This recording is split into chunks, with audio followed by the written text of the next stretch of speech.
alumni vi bang berwajib yang busang kap yang hang klaim dah la yet le wa we ta buh ra ne le bai lat la tar bak ni ba kwar buh mot le dap nang hang klai tip nang bang hwa le kelan cha lu cha rap kan jap ni kat le rung rang ne zonan le rung rang ta buh ma mut le rung rang na nu ta thau tui tua tui xem ma đâu le kenap ta tui dei ti chan tui pernyak ti chan plan pra ta pot le tip ta po ra ne zonan mai do ni ta bun ku yang ta bun sang lu ni lu kring ur chok hea lật la api kẹo tàu pi gần mạ tôi ga sa chene cả ni đắc lắc mau cất lại cái lúc na lên trong hàng bình quân buồn mạ lần nạp đẹp là lên từng bộ pha sĩ lên từng bộ đom nâng ngân hàng tầm hiểm bạc tít mạ lần là nạp buồn sang với nạp buồn sang bắt lọt lão đà lần lau hết thì mạ tôi sẽ tẩy đấy với những đom nâng lên tua tẩy lau tẩy hiểm bạc vật còn lần sang ấy nào những pro này này có màu mạ cả anh ấy kêu lắc màu dầu đi có trả lời chọc he bộ màu lần ngạ bộ màu sang tổ nó có phê là ngạ đi tâm ấy này có phê nhưng bà doan như thâu đấy phê đi buộc nhưng bà nhiều mạ lần nạ buồn sang cương chế lần nạ buồn sang nhá đa tua hết đa lo hết tôi loại như càng mạ sĩ đa đồng nâng đa 100 triệu đuổi xăm nhà tinh lại nhưng bà như giàu vay vốn đa như giàu tin dùng đen đa lại nhà nước là như nhà nước như lại cấp đôi cái nó mắc mạng dâm sẽ nó nhiều nào sạ bật túi nào thường tình hắn này là thâu nó nghe tôi chọc hè nào để chấm thâu đồng chiêu ô nó cho nó giờ lệ được cái mày lần như nó một lo hết xăm mà mạng đủ sao tỷ đuôi tôi sẽ tỷ hiếm tao lọt là đặt nộp nào bình ngân hàng nhà nước lại máu sao tỷ tụ tỷ ra nó chỉ làm cái hiểm bằng mạng lần sang thôi thế bây giờ nó đã bổ lung ta lại vấn đề cái nhân quyền bẽ này lần trà tập ngư ta hắn này lại lúa đang chi tích thắc mắc cật lần trà này lại nằm như buồn sang tạo một này thì bố nó lung ta đã bổ hiếm bạn mệt vá cứ tương lai nằm vẹn nằm trinh nằm bạt này hiếm bạn lại từ cái sải trên nệ thì chữ nệ thì cật lại lăn là các cái lắc bổ một này thì mà buồn rào lúc kinh toàn được nó mày biết xem lăng cật lại vấn đề nhân quyền của Việt Nam nhiều thực thi ô cật lại này do ta như lệ tí bằng phọc độc na thảo kẹ kê buôn sang lệ từ cái màu vấn đề cái nhân quyền lệ một lần ngay lệ bằng đơn vật có liên quan tôn giáo yang được buôn sang nó mày về xem lăng lại ra rồi rằng bọc tới nhu ra này. Thank you so much for your time. Thank you. Ông nhận xét như thế nào về vị trí của Việt Nam trên bản đồ nhân quyền của thế giới hiện nay? So we don't compare countries, but Vietnam has a very poor human rights record. Chúng tôi không so sánh nhân quyền các nước với nhau. Nhưng Việt Nam có thành tích nhân quyền hết sức tồi tệ, xuất phát từ việc Đảng Cộng sản Việt Nam kiểm soát tất cả. Nhà nước. Ê bồi à, tôi coi này lệ pi bằng pro như lệ hiểm bạc mời bộ mô tu nhân quyền lần chặt này ô. Sao mà tôi lần chặt Việt Nam đã bộ lần nhân quyền Việt Nam này tồi tệ nhất thế giới. Dưa khất lệ rằng lệ Việt Nam nhân quyền Việt Nam là tồi tệ nhất thế giới. Dưa khất là pi bằng pro cất nhiều màu mạ pro là bộ một thông qua hệ luật. Tôi hàng hiền pháp như lễ mang lại phiền nộp na cái nhập pu nhiều đã rắc về luật quốc tế lệ rắc với các nạn buôn sang thâu mà làm armo dân bàn dân kiểm tra dân giám sát dân giàu nước mạnh ấy bộ mà nó tận lăng là dân bàn dân kiểm tra dân giám sát lệ tương dân giàu nước mạnh cọ như chi biểu ngữ bờ đà như chi cọ làm như hiểu như vậy như là nước Cộng hòa xã hội chủ nghĩa Việt Nam độc lập tự do hạnh phúc bộ mà không hòa mà chị bay là một lấy độc lập chị bay mà hạnh phúc bố như tử bố mô ô dựa cho nó nghĩa rằng tôi lệ cái lúc na đáng Cộng sản Việt Nam với đoạn này này lum nuôi vật nạ viện cái nhập bộ đội chặt bộ keng ta đáng này lệ cho hắn này những nghĩa áp đặt nạ buồn sang đầy cả đập về mạ prắc lệ đê đa đóng hụp ham có đê đa hụp ham có sang mạ đa 500 đa 100 đa 200 300 đa 500 đa 1 tỷ đã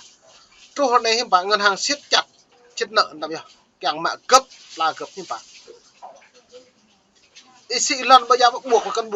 buồn như bạn nhá ép buộc như preu binh xã hội đen nó càng lần lười cho 7 lần thì nó càng lần tầm như xịn tầm nhá nó cứ bóc mắc bìa đồ tầm thế chấp và ngân hàng mạng ngân hàng đi mạng ngân hàng piang cuộc này bạn siết chặt lần nào buồn sáng nó chỉ bay lại tiếp ra này mình vả Nên mình bre xem lăng lại vấn đề cái nhân quyền tại Việt Nam này. Chính phủ và đảng dường như là một, Bây nhưng giờ không chính có phủ một và định đảng chế dường như độc là lập một. nào. Để bảo vệ nhân quyền, nhất thiết phải có một hệ thống tòa án và một ngành tư pháp độc lập. Bây giờ, Tại Việt Nam, tòa án và ngành tư pháp đều là người của đảng. bây giờ. Không có truyền thông độc lập, không có quyền tự do lập hội, không có công đoàn độc lập. Và ngay cả các tổ chức phi chính phủ đều có liên hệ với một bộ. Nó nếu như lệ đảng với nhà nước cũng là một. Duyên nó bị bằng pro ta lấy hem pa. Bộ màu phê phải bồi úc tụ chum hàng lại lách chun cất lại phiền. Hàng kẹ kri buồn sang một lại tùy. Dua kết nhạt đó nhung nhạt đó cả như tùy như đắng hàng lại sun ngăn nạ buồn sang kẹng prai pi bằng nạ buồn sang đi gà đã ni kri được lắc lú kri cần đăng yên buồn sang. Nên hàng này như ngạc phê đi mai phê lấy làm sắc kỹ 1 triệu à bạc nhỉ 100 một niệm nạp cỡ trở lại có tiêu có phê. Mong nhận đi nó áp dụng luật này á, nhưng bạn cương chế lần lại là buồn sang chẳng plak phê pla tiêu này thì xa trắng nhiều plek nuôi mong nhiều dân kinh tế mong miền Bắc Nam Hà đi lấy trứng mong anh đi như an trôn bạn đi lần chặt tập ngư ta tạm đá tu hậu đặt lau tu hậu tập trôn mút mà mang ta plei lần lấy trứng cương chế lần là buồn sang ta nhưng bạn bữa ta phun lần nhưng bảy mệt quá duyên nó rằng chi tiết cả đảng cộng sản Việt Nam này lật là ra này bỏ máu có ta lại đập nàng ô hay này bự hay có bự nó ta bảo lệ là duyên ta nhân quyền nhẹ nàng đời hàng cục nàng có đảng cộng sản Việt Nam nhưng bạ triệt rằng nhá chẳng lại Việt Nam như thực thi cái bộ luật này như thực thi cái bộ luật nhân quyền này tất cả nam nuôi đầy gà ta một lấy thịt từ đây những bộ thực thi cứ nơi nào này là ta bồ lại nào buồn sang ta một lấy thịt tương tác nó nhỉ cả bữa lễ có mấy lễ với duyên nhập bầu hay này tụ trao đấy tụ bình luận mà có trở lại đã tiếp buồn sang đầy gà rồi này bạn vượt cái duyên nhập bầu lại xịm nè lại cầu ngắn lại rõ mát luôn đã cái buổi nó mới về xem mượn bịa cái gì này Bộ ngành nào đó của nhà nước. Tóm lại thì người dân Việt Nam không có những quyền tự do căn bản như dân chúng các nước khác trên thế giới, không thể cạnh tranh quyền lãnh đạo chính trị, tranh cãi chính trị hay hoạt động dân chủ mà không bị sách nhiễu. Trên tất cả là tại Việt Nam không có bầu cử công bằng tự do, và đây là điều mà chúng tôi sẽ kêu gọi chính phủ Hoa Kỳ phải lưu ý. Tới nay, nhân quyền Việt Nam có những điểm nào cải thiện đáng ghi nhận, thưa ông? Well, it depends what your baseline is. Điều này tùy thuộc vào thời điểm so sánh. Nếu như Việt Nam bây giờ so với những năm 70, 80 thì mọi việc đã khá nhiều. Thời điểm đó không ai dám thảo luận về các vấn đề chính trị. Bây giờ thì người ta bắt đầu bàn tới chính trị, nhưng chỉ trong vòng riêng tư mà thôi. Còn nếu tranh luận công khai thì có thể đi tù. Tóm lại, nhân quyền Việt Nam dù khá hơn mấy chục năm trước, nhưng vẫn còn rất tệ so với mức cần phải đạt được. dân nhân quyền Việt Nam ta lệ vi phạm hàng ta buộc là đơm đã ra lò đi tập nên ta mời nó bỏ mò po lại ông ta đi gật lại vấn đề cái nhân quyền này lại